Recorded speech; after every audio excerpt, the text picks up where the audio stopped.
Alright guys, so I'm back here working on the E46 3. We're gonna be replacing our CPV valve O-ring. It was only $8. We picked it up in Rogue Engineering, and it's kind of easy to get to it while you're doing the clutch job, so you might as well just replace it.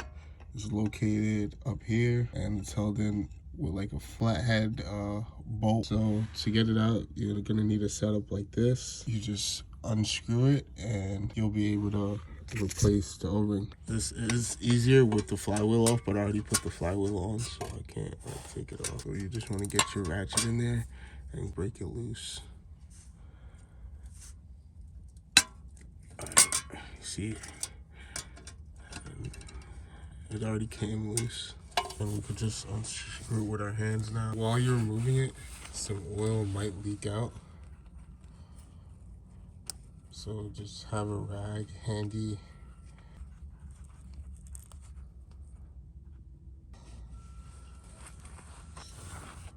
Just clean up a little bit. And here's our CPV valve with the old O-ring still on it, and we're just gonna use something to cut that off. To get the old ring off, you just wanna get a razor blade and try to slice it off. Just make a little rip in it, like I did right there, and then you'll be able to remove it.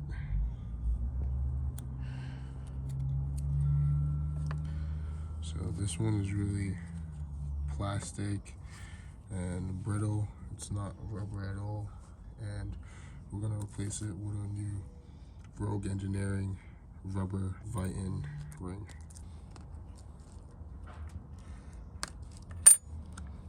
To install the new one, you just want to kind of clean up the valve a little bit and just stretch the new one over into the section where it needs to go, like so.